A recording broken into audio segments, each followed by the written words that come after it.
Hello one and all, Jasper here and well, it's finally here. House of the Dragon, or as I like to call it, Hot D. I didn't initially plan to do anything with Hot D, as I was content with doing my own dumb video ideas. But if I ever want my channel to actually grow, I need to ride this wave. To be clear, this isn't a review, if the title didn't make that obvious. This is just me going over discrepancies and changes from the source material and my thoughts on those. I do plan on releasing mini podcasts talking with a close friend of mine who watched the original show, but never read the books to get a bit of a different perspective. Now, unlike Game of Thrones, Hot D is based on Fire and Blood, which is more comparable to a history book rather than an actual story. It's told by secondhand accounts. Because of that, many moments never actually happen in the books because the show goes into more detail, ironically. Now, I won't be going over all of them.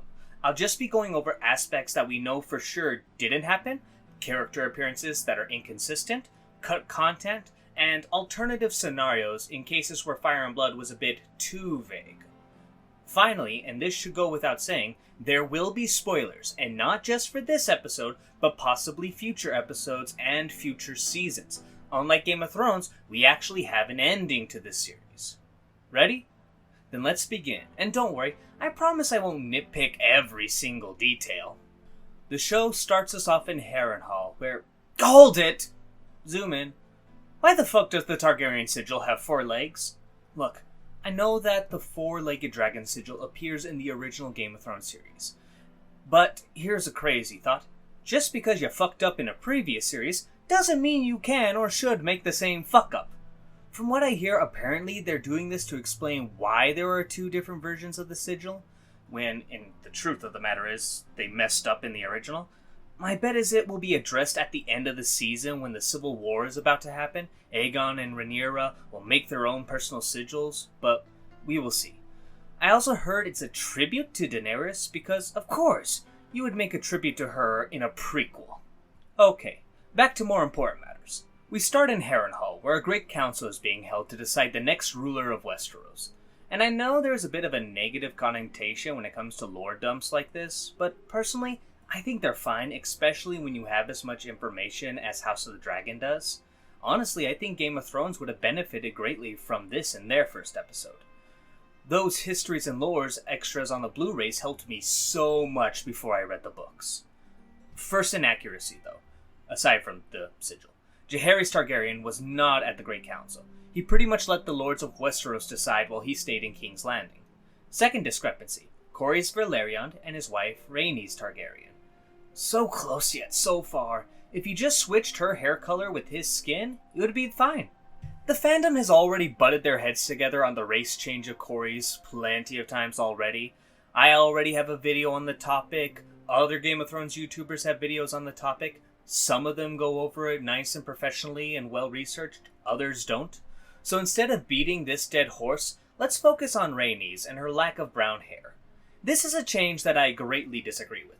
Eventually, her son, Laenor Velaryon, will marry Rhaenyra Targaryen and have 3 children with brown hair and eyes.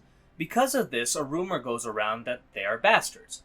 Rhaenys having brown hair at least makes it possible for the children to have such features, so these accusations of bastardy is a bit on the weaker side, since brown is a more dominant trait, at least in Westeros. Not sure about how ours work.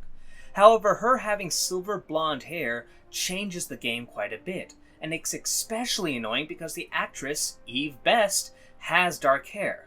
And finally, a lot of these characters need purple eyes, come on! As it continues, we get this bit of text saying that this takes place 172 years after Daenerys Targaryen. This seems really useless to me. Fans of the first series already know this is a prequel and when it's set, and those who aren't probably don't know who Daenerys is. We are quick to get a shot of some dragon flying action, and I like how there's a stronger visual difference between the dragons so far. In Game of Thrones, Drogon, Rhaegal, and Viserion were quite similar in appearance, so some variety is nice. Also, saddles. I'm glad they are finally putting saddles on these beasts. We have them on horses for a reason, so imagine how difficult it would be to stay on a dragon. A rather interesting situation is the relationship between Alicent Hightower and an aged-up Rhaenyra Targaryen being best friends. Now, aging up characters is probably the only thing I will defend in its entirety in the A Song of Ice and Fire series, especially given some of the scenes that may or may not be coming up in the series. So, 18-plus actresses? No problem. The book makes no mention about a friendship between the two, likely because there wasn't one, as Alicent was 10 years older, and how often do you get along and hang out with those who are nearly a decade younger than you? Especially when you yourself are 18 years old. Knowing the drama that will unfold in future episodes, I think this will add a lot of depth to the situation. But, back to appearance, Alicent Hightower has no strong book description, except being hot.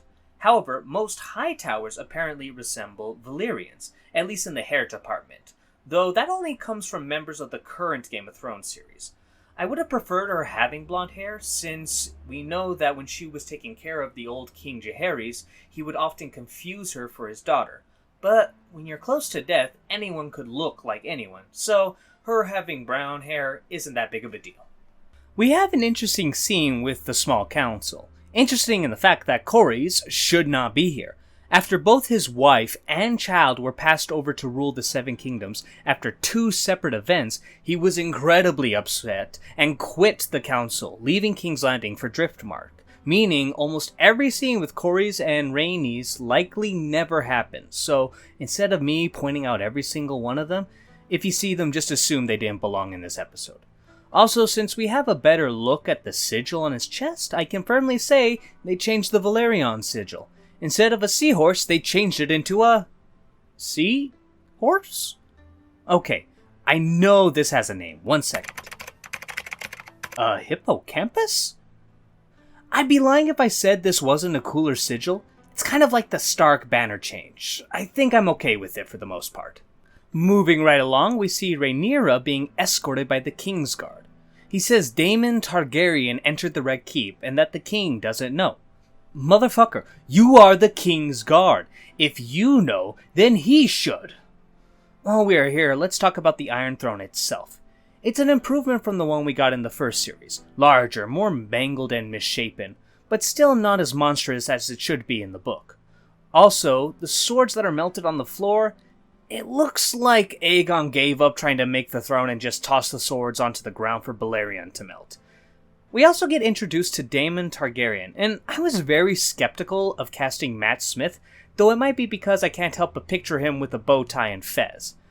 I will eat my words a bit, though. Matt seems to have proven me wrong, portraying the character very well. I was worried I wouldn't believe he was or is a renowned warrior, but my fears are lessened, though not completely laid to rest. We eventually get to see the Gold Cloaks as they pound their fists against their chest, and these guys have a lot more armor than in the books.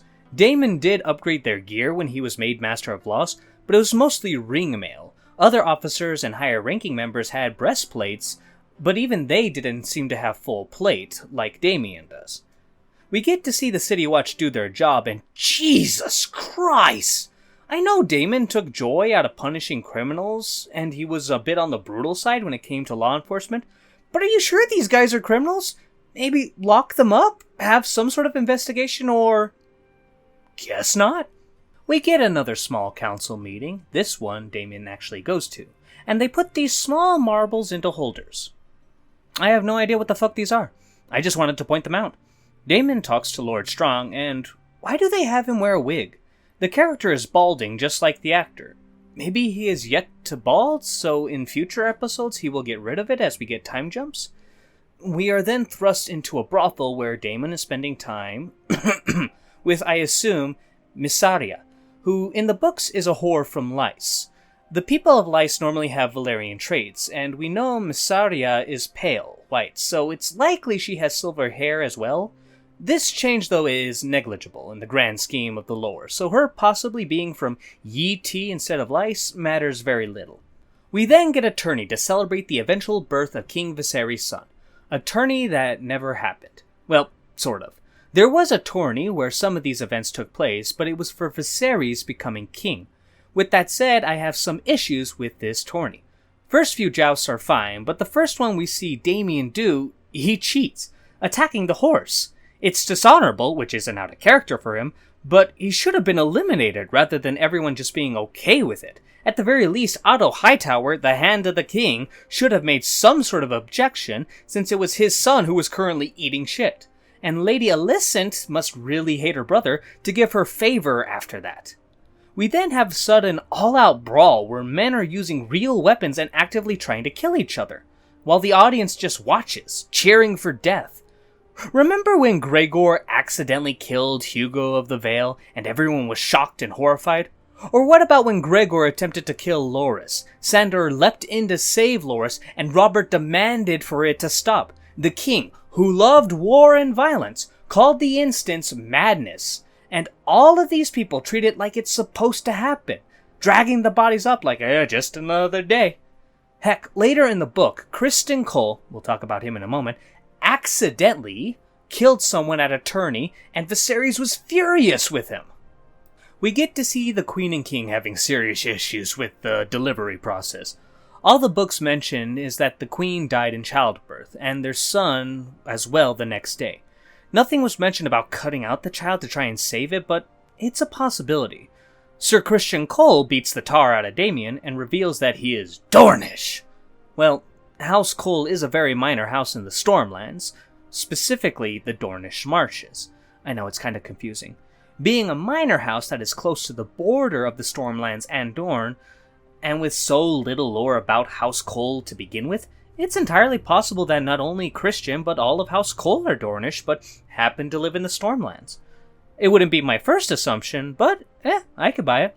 Things play out well enough as far as accuracy is important, until Damian is called before the king. It's accurate that Viserys decided to name his daughter over his brother due to him celebrating the death of his nephew, and even declaring the dead child the heir for a day. However, that was it. He was not ordered to return to the Vale. Daemon left King's Landing of his own accord and took his paramour, Mysaria, I'm gonna fail at that name, to Dragonstone, and got her pregnant. He then gave her a dragon egg, and this infuriated Viserys as well, who then ordered him to return to his wife and the Vale. And that's it. At least everything that I noticed after combing through the show 3 times while going through the book. I have to say, I was ready to go into this series hating it, and making a half an hour long video going over every terrible decision and choice they made. But I am pleasantly surprised. Some of the changes I actually kind of like.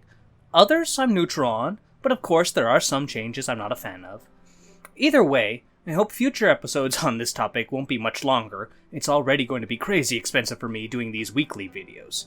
And hey, if I missed anything, make sure to leave it down in the comments below, and if there's important ones, I'll put it in the beginning of the next episode. I hope everyone has a wonderful day, and be safe.